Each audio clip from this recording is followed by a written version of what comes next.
Hi, guys. I wanted to talk to you a little bit today about characterization since I can't be with you. So, obviously, the slide that we're looking at right now is just a reminder slide from when we did our short story unit. So, remember, there are lots of different types of characters. Obviously, the two main types are the protagonist and the antagonist. So far, we can see in our book that one of the main protagonists is Grant Wiggins. Um, and Jefferson is also going to be a protagonist, although this story is mainly a story about Grant and how Grant responds and reacts when he's put in a situation that he wasn't actually asking for, right? The antagonists are lots of things, guys. We'll sort of puzzle those out as we continue to read the story. There are people in the story who are antagonists, there are forces that are antagonistic. There is struggle and internal conflict that Grant deals with that also serves as an antagonist. So remember, antagonists can be people, but they can also be lots of different types of forces that push against the protagonist and lead to conflict, okay? Now, remember, there are also all of these kinds of characters. There are static characters who do not change throughout the story, they remain the same from kind of the beginning to the end.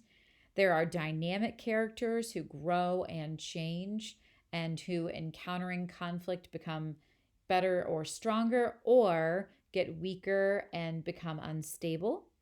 There are flat characters who we don't know very much about. They're basically two dimensional. In chapter 3, we would say Inez, the maid who works in the house, is kind of a flat character. And then there are round characters, characters that we know dimensionally and we know a lot about. We can see that we feel like obviously Grant is going to be a round character. We're probably going to learn a lot about Jefferson as well. And then we get some information about Miss Emma. So she becomes a bit of a round character also. We won't know all sides of her though, but we really will of Grant and Jefferson, okay? And then finally, there are also stock characters.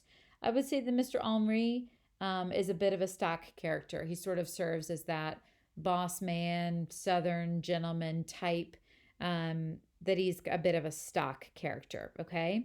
So, just a quick review of the different kinds of characters. Now, when we talk about characters, we're also going to talk about direct and indirect characterization. So, I want to remind you, direct characterization is where we are told directly about who the character is. So, for example, if you look on page 19, toward the bottom of the page, about the bottom third, Inez started back up the hall, but Mr. Henri Pichot had already left the library. He was a medium-sized man of medium weight. He wore a gray suit, a white shirt, and a gray and white striped tie. He could have been in his mid-60s. His hair was white and long, and he held a drink. So, very direct characterization. We are told what Mr. Henri looks like and who he is directly, okay? But remember, with indirect characterization, we have to infer who the characters are. And the way we infer is through using this acrostic, this kind of mnemonic device, if you will. What does the character say? What does the character think? How does the character look, or what looks does the character give? What effect does the character have on others? And what are some of the character's actions? And in doing all of that, we can make some inferences about the character.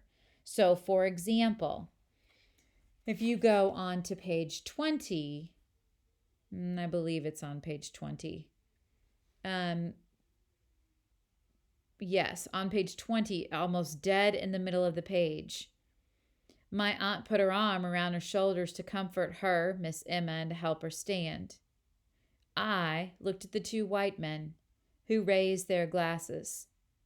Henri Pichot finished his drink and stuck out his hand. And Inez knew what it meant. And she came forward to get the empty glass.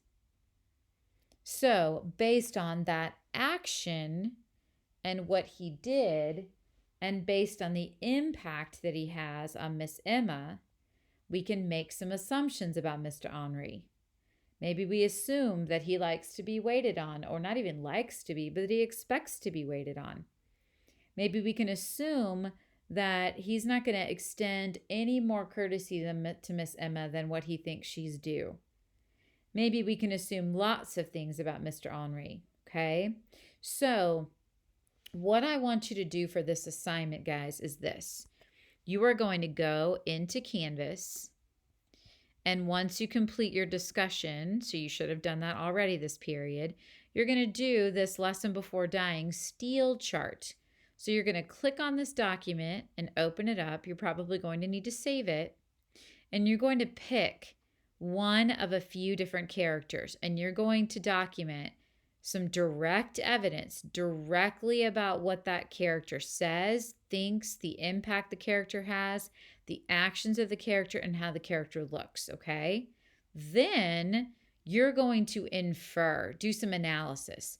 What does that evidence show or demonstrate or illustrate to us about this character? What can we infer indirectly based on these behaviors, okay? So the characters I want you to choose for this, based on what you've read so far, you can pick Grant if you want to. You can choose Jefferson if you want to. You can choose Miss Emma if you want to. You can choose Tan Lu if you want to. Or you can choose Mr. Henri Pinchot, okay? So it's up to you. You can choose any one of those people. But it's up to you to decide which one you want to do, and then you're going to fill in this chart accordingly, okay? If you have any questions, you're welcome to email me and check in with me. Otherwise, make sure that you do this. And guys, look at the due date. It's different than when it normally is. So this is due Friday by 2 p.m. That means you're going to have time, obviously, to work on it today in class, but you need to work on it tonight for homework, and you need to get it turned in by Friday, okay? All right. Again, if you have any questions, just check in with me via email. Thanks, guys.